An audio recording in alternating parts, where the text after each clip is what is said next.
ఒకతను తన వైఫ్‌కి మామిడి చెట్టు అంటే ఇష్టమని ఒక పెద్ద మామిడి చెట్టుని ఇంటిని కొందాం అనుకున్నాడు. అయితే ఆ ఇల్లు అతనికి చాలా నచ్చి కొనేద్దాం అనుకుంటుంటే ఫ్రెండ్సును, రిలేటివ్స్ అన్నారట, "ఇల్లు బావుంది కానీ ఒకసారి వాస్తు కూడా చూపిస్తే బెటర్" అన్నారట. కానీ అతనికి పెద్ద నమ్మకం లేదు, కానీ వాస్తు అంటే వాళ్ళు చెప్పారు కదా అని చెప్పి ఒక పండితుడి దగ్గరికెళ్ళి, "గురుగారు మా కొత్తింటికి కొంచెం వాస్తు చూడాలి" అని అంటే ఆయన వస్తాను అంటే ఆయన్ని కారులో తీసుకొని కొత్తింటికి తీసుకెళ్తున్నాడు.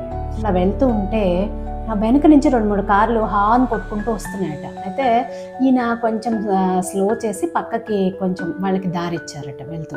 వాళ్ళు వెళ్ళిపోయారు. అప్పుడు ఆ పండితుడు అడిగారట, "అదేంటి మనం కూడా వెళ్తున్నాం కదా, వాళ్ళకెందుకు దారిచ్చావు నువ్వు" అని అడిగారట. అడిగితే, "వాళ్ళెంత అర్జెంట్లో ఉన్నారో అండి, అందుకే హార్న్ కొడుతున్నారు కదా" అని చెప్పి నేను వాళ్ళకి దారిచ్చాను అన్నట్టు.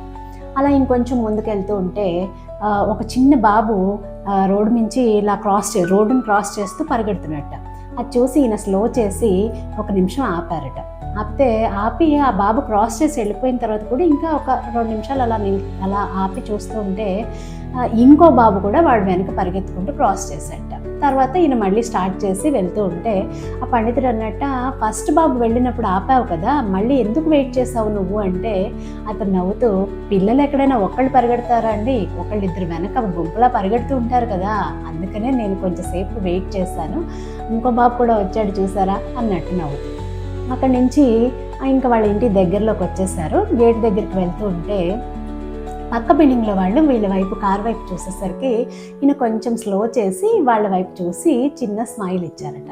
ఇస్తే పండితుడు అన్నారట, "ఇంకా మళ్ళీ ఎందుకు స్లో చేసావు, లోపలికి త్వరగా వెళ్ళిపోవచ్చు కదా మనము" అంటే ఈ పక్కన వాళ్ళు, "మేము కొత్తగా వస్తున్నాం కదండి, మేము ఎలా ఉంటామో ఏంటో" అని కొంచెం భయపడుతూ ఉంటారు కదా, కొంచెం స్మైల్ ఇస్తే వాళ్ళ వైపు చూసి వాళ్ళు కొంచెం ధైర్యంగా మంచి వాళ్ళే వచ్చారు అనుకుంటారు కదా అన్నట్టు అని అలా గేట్ లోపలికి వెళ్తూ ఉంటే మామిడి చెట్టు నుంచి బోళ్ళని పక్షులు ఇలా ఎగిరేసరికి ఆయన సడన్గా కారు ఆపేశారట. స్లో చేసి ఆపేసి ఒక నిమిషం వెయిట్ చేస్తుంటే ఈయన, "మళ్ళీ ఎందుకు కారు ఆపావు" అంటే, "మామిడి చెట్టు నుంచి పక్షులు ఎగిరాయి కదండి, మామిడి పిల్లలు ఎవరో కొట్టినట్టున్నారు, ఇప్పుడు మనం కారు గబగబా మామిడి చెట్టు దగ్గరికి వెళ్ళిపోయాం అనుకోండి, వాళ్ళు భయపడి పారిపోతారు, ఒక నిమిషం ఆగితే వాళ్ళు ఆ పళ్ళు తీసుకొని వెళ్ళిపోతారు, మనం వెళ్ళొచ్చు" అన్నట్టు. అలా తర్వాత చిన్నగా పార్కింగ్లో పెట్టేసి ఇంకా ఆయనతో, "గురుగారు మా ఇంటి వాస్తు ఒకసారి చూడండి" అంటే ఆయన అన్నట్ట, "ఇంటికి వాస్తు ఎంత ముఖ్యమో ఇంట్లో ఉన్న వాళ్ళ మంచి మనసు కూడా అంతే ముఖ్యం, నేను మీ మంచి మనసుని చూశాను, ఈ వాస్తు ఎలా ఉన్నా సరే మీకు అంతా బాగానే జరుగుతుంది" అని చెప్పి అక్కడి నుంచి వెళ్ళిపోయాట. బాగుంది కదా.